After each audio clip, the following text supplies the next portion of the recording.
Adani group की holding company Adani enterprises ने rights issue के जरिए 25,000 करोड़ रुपए जुटाने के प्रस्ताव को मंजूरी दे दी है। कंपनी ने FY26 की दूसरी तिमाही के नतीजों में इसका ऐलान किया है। Q2 में अदानी एंटरप्राइजेज का मुनाफा वन टाइम गेन के चलते 3,583 करोड़ रुपए रहा और सालाना आधार पर नेट प्रॉफिट में 84% की वृद्धि देखने को मिली। अदानी समूह की सबसे प्रमुख कंपनी के बोर्ड ने अगले चरण के इंक्यूबेशन को सपोर्ट देने, बैलेंस शीट और मजबूत करने के लिए राइट्स इशू के जरिए 25,000 करोड़ रुपए तक जुटाने को मंजूरी दे दी है। वहीं कंपनी का रेवेन्यू Q2 FY26 में 6% से घटकर 21,249 करोड़ रह गया है, जबकि Q2 FY26 में यह 22,608 करोड़ रुपए था। इन नतीजों और राइट्स इशू के ऐलान के बाद अदानी इंटरप्राइजेज के शेयर में गिरावट देखी गई। आइए आपको बताते हैं कि राइट्स इशू होता क्या है और इससे निवेशकों को क्या फायदा होता है।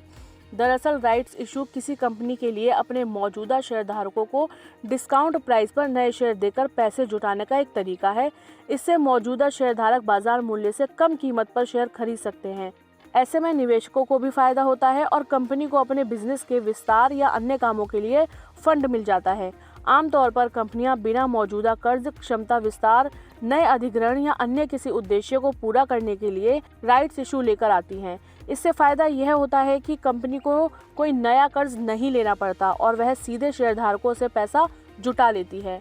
आमतौर पर राइट्स इशू शेयरों की कीमत के लिए ज्यादा फायदेमंद नहीं होते। हालांकि शेयरों पर इसके पॉजिटिव व नेगेटिव दोनों असर देखने को मिल सकते हैं, क्योंकि कंपनी की ओर से डिस्काउंट पर जारी किए जाने वाले नए शेयरों के कमजोर पड़ने से स्टॉक की कीमत में गिरावट आ सकती है। वहीं अगर कंपनी राइट्स इशू के जरिए जुटाए जाने वाले फंड का उपयोग अपने डेवलपमेंट या वित्तीय स्थिति सुधारने के लिए करती है, तो लॉन्ग टर्म में शेयरों की कीमत के लिहाज से यह बेहतर साबित हो सकता है।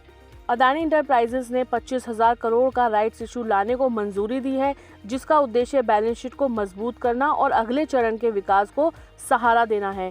हालांकि मुनाफा 84% बढ़ा है, रेवेन्यू 6% घटा है।